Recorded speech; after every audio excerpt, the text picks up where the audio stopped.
Hello, मेरा नाम है अभिषेक वर्धन और आप सभी का स्वागत है साइंस ज्ञान चैनल में।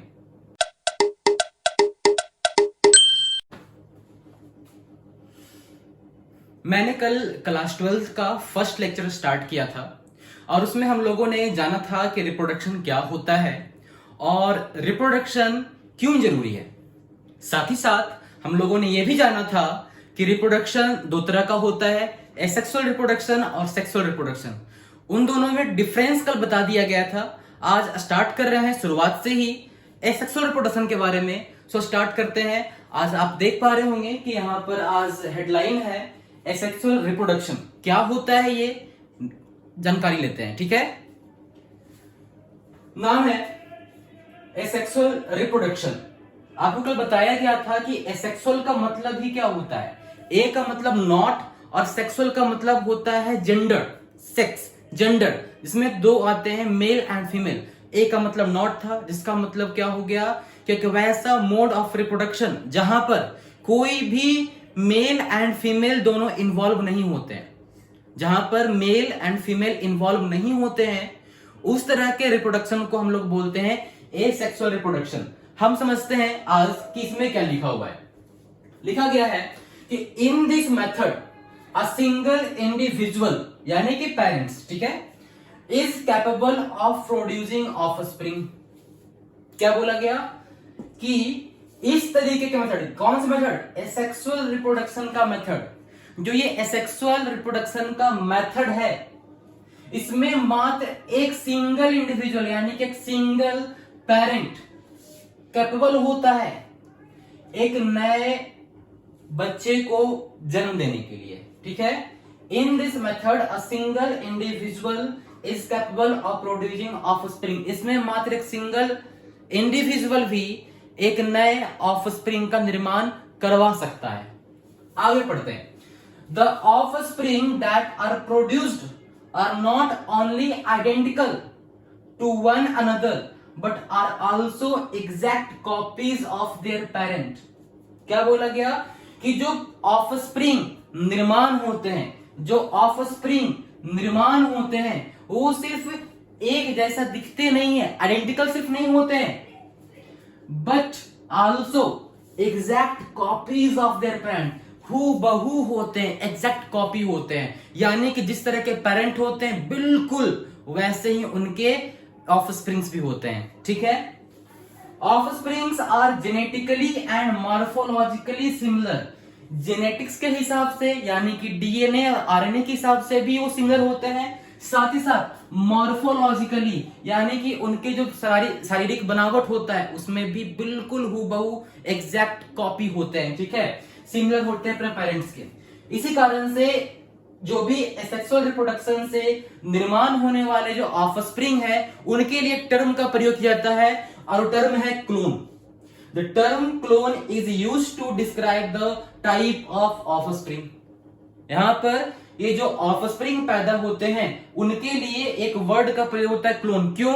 क्योंकि वो ऑफस्प्रिंग जो है वो जेनेटिकली और मॉर्फोलॉजिकली सिमिलर है किसके, अपने पेरेंट्स के, ठीक है।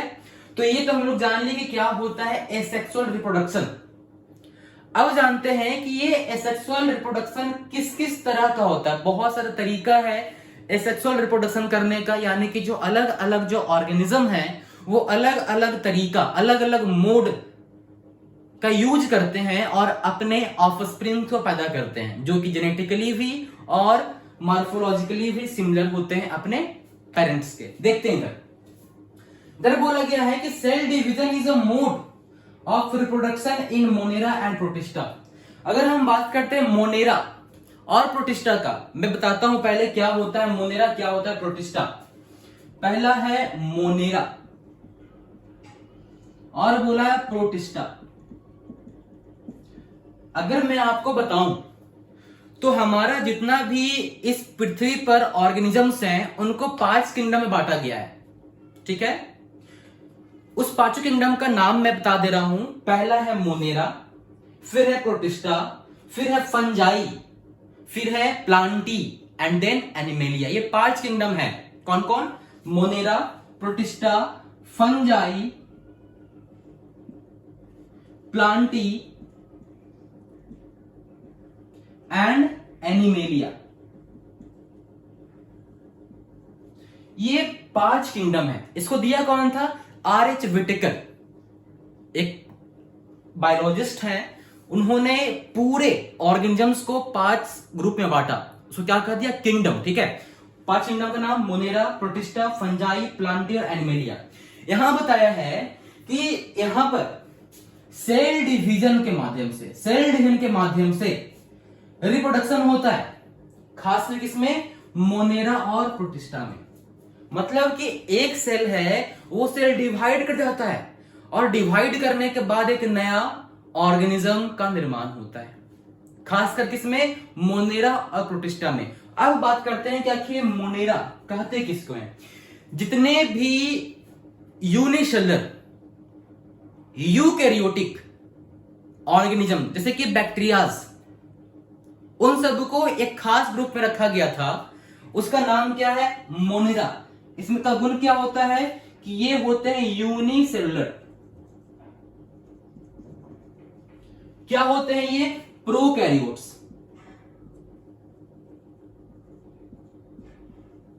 प्रोकैरियोट्स का मतलब क्या होता है? प्रोकैरियोट्स का मतलब होता है वैसा सेल जिसका न्यूक्लियस वेल डेवलप नहीं होता है।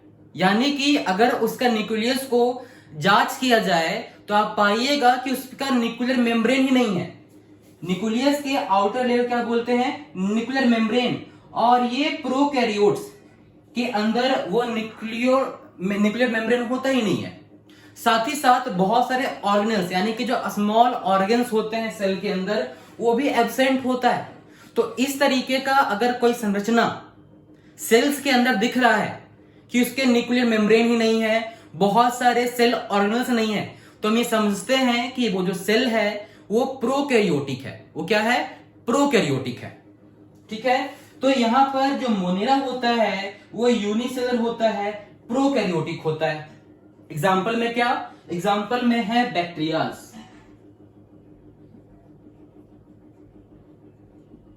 ठीक है, बैक्टीरिया, जितने भी बैक्टीरियाज हैं वो सबको रखा गया है मोनेरा के ग्रुप में। क्लियर है? अगला मैं बात कर रहा हूं प्रोटिस्टा का। फिलहाल यहां पर 2 नाम ही आया है, मोनेरा और प्रोटिस्टा। तो मैं बताता हूं प्रोटिस्टा क्या होता है। ठीक है, प्रोटिस्टा भी, अगर मैं बात करूं प्रोटिस्टा का, तो प्रोटिस्टा भी होते हैं यूनिसेलुलर, यानी कि उसका जो बॉडी है वो मात्र एक सिंगल सेल से बना हुआ होगा। और आप एक खास तरीके का प्रोटिस्टा का नाम भी जानते होंगे, बहुत महत्वपूर्ण है। यहां पर जानते हो इसका फिगर का नाम क्या है? ये जो स्ट्रक्चर है ये है अमीबा। क्या है? अमीबा। और अमीबा क्या है? यूनिसेलुलर है। ठीक है, तो इसको कहां रखा गया है? प्रोटिस्टा के अंदर। इसका एक और गुण है कि ये होते हैं यूकैरियोट।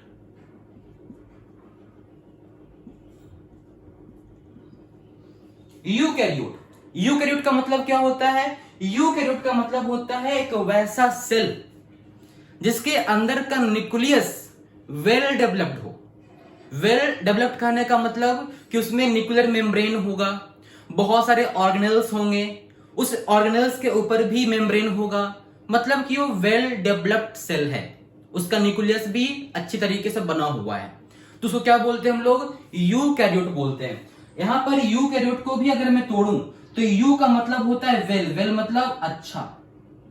और कैरियोट जो वर्ड है ये बना है एक वर्ड कैरियोन से, कैरियोन। और कैरियोन का मतलब होता है न्यूक्लियस, यानी कि अच्छा न्यूक्लियस। अगर वैसा सेल जिसका न्यूक्लियस अच्छा हो, क्या कहलाएगा? वो कहलाएगा यूकैरियोट। क्या कहलाएगा? यूकैरियोट। तो यहां पर मोनेरा और प्रोटिस्टा है। आप लोग समझ में आया होगा क्या होता है मोनेरा, क्या होता है प्रोटिस्टा। हम आगे बात करते हैं। ठीक है, बोला है कि सेल डिवीजन एक तरीका है निर्माण करवाने का।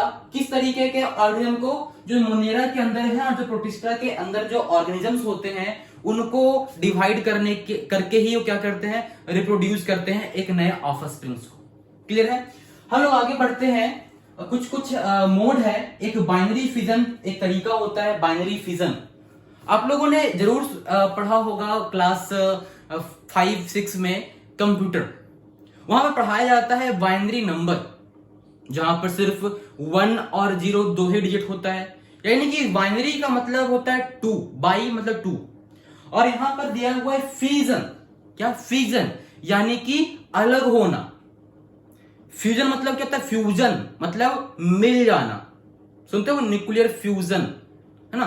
यहां पर क्या हुआ? फ्यूजन मतलब अलग होना, ठीक है। तो यहां पर आप देख पा रहे होगे एक एग्जांपल है यहां पर अमीबा। क्या है? अमीबा। और यहां पर एक फिगर भी ड्रॉ हो रखा है अमीबा का। ये है अमीबा। इसमें आप देख पा रहे होगे कि इसमें क्या है? मात्र एक सिंगल सेल है, और इस सेल का जो ये न्यूक्लियस है, क्या है? ये न्यूक्लियस है। सबसे पहले क्या हुआ है? ये इलोंगेट हुआ, हल्का हल्का लंबा इसमें दिख रहा होगा, और लंबा हुआ, और धीरे धीरे आप देख पाओगे कि ये दो पार्ट में अलग होने लग गया है, और लास्ट में ये दो डाउटर सेल का निर्माण किया है। दो डाउटर सेल का निर्माण किया है। ये क्या है? Mother cell. ये क्या है? Daughter cell. क्या इसमें दो अलग अलग जेंडर का यूज आया है क्या? क्या यहां पर दो अलग अलग सेक्स हैं क्या? नहीं, यहां पर मेल और फीमेल नहीं है, जस्ट एक ही यहां पर पेरेंट है, और एक पेरेंट से यहां पर दो डाउटर सेल्स का निर्माण हो रहा है, मतलब एक से दो का निर्माण हो गया। तो ओवरऑल कितना बड़ा? एक तो पहले था ही, एक और का निर्माण हो गया, मतलब अब दो हो गया है, ठीक है। तो ये क्या था? हमारा बाइनरी फिजन था, जो कि अमीबा, और साथ ही साथ पैरामीशियम भी आपका प्रोटिस्टा के अंदर आता है, और ये भी क्या करता है? बाइनरी फिजन करता है, यानी कि ये भी दो पार्ट में बढ़ जाता है। आपने शायद कभी ना कभी फिगर देखा होगा किसका? पैरामीशियम का। उसका फिगर होता है इस तरीके का, स्लीपर शेप होता है, इसमें तो सीलिया लगा होता है, सीलिएटेड होता है, ठीक है। आगे बढ़ते हैं।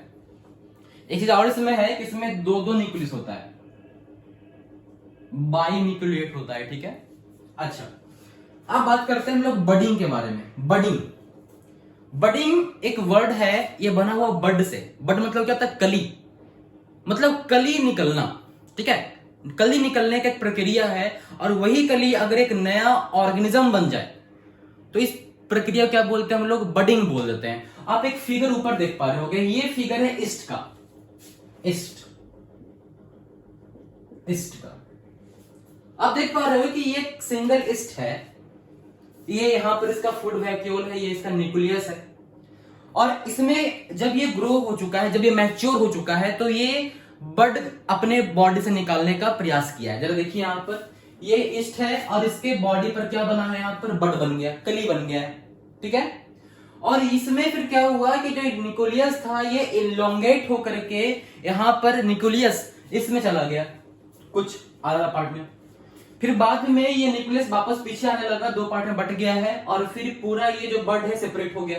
तो ये जो यहां से यहां तक हुआ, अरे ये उधर हो गया, मतलब कि ये जो एक बना यहां पर बड, ये एक न्यू ऑर्गेनिज्म है, न्यू इंडिविजुअल बन गया यहां पर, और एक अलग था ये, यानी कि ये पेरेंट बॉडी है, और इससे एक नया ऑर्गेनिज्म का निर्माण हुआ है, ठीक है।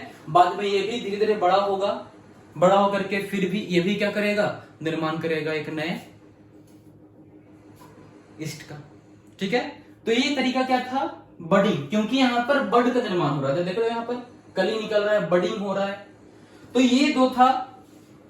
हाइड्रा के अंदर भी बडिंग का प्रक्रिया होता है, हाइड्रा के अंदर रीजनरेशन भी होता है, वो तो बाद में पढ़ेंगे हम लोग। अगला है जूस्पोर्स। जूस्पोर्स नाम में रखिएगा, जूस्पोर्स। यहां पर स्पोर यानी कि धागा नुमा संरचना निकलता है, और उसके माध्यम से ही एक नए ऑर्गेनिज्म का निर्माण होता है। जहां जहां पर भी जूस्पोर्स जाते हैं वहां पर एक नया ऑर्गेनिज्म का निर्माण होता है। वो होता है फंजाई में और एल्गी में। एक कोनिडिया है, ठीक है, वो फंजाई में होता है। गेम्यूल्स है, वो स्पॉन्जेस में होते हैं। ये जो पूरा पार्ट है, ये यहां से यहां तक आपको याद रखना है। क्या क्या है? सेल डिवीजन होता है, ठीक है, मोनुलर प्रोटिस्टा में, उसके माध्यम से नए ऑर्गेनिज्म निर्माण होता है। बाइनरी फिजन अमीबा पैरामीशियम में, बडिंग ईस्ट और हाइड्रा में, जूस्पोर्स फंजाई और एल्गी में, कोनिडिया फंजाई में, और गैम्यूल्स स्पॉन्जेस में। तो ये आपको याद रखना है, ठीक है। आज के सेशन में इतना ही, और इसके बाद हम लोग बात करेंगे वेजिटेटिव प्रोपेगेशन के बारे में, कि आखिर जो प्लांट्स हैं वो किस तरीके से नए प्लांट का निर्माण करते हैं बाय एसेक्सुअल रिप्रोडक्शन। हम लोग उसमें अलग अलग मेथड के बारे में बात करेंगे, ठीक है। लाइक अगर कोई ह्यूमन करवा रहा है या फिर अपने आप हो रहा है तो उसके बारे में बात करेंगे, ठीक है। तो आज के सेशन के लिए इतना ही। Thank you, have a nice day. और आपसे एक बात हम कहेंगे कि हमारा जो ये पेज है, हमारा जो ये चैनल है, अभी बहुत कम लोग ही यहाँ पर आए हैं। अगर आपको ऐसा लगता है कि हमारा जो थोड़ा सा जो सहयोग है, जो हमारा टाइम जो है जो दे रहे हैं, अगर आपको कुछ फायदेमंद लगता है तो आप इसको अपने दोस्तों के साथ शेयर कीजिए, ताकि हम और भी अच्छा कंटेंट आपके पास लेकर के आए। सब्सक्राइब कीजिए, लाइक कीजिए और जरूर शेयर कीजिए। Thank you, have a nice day.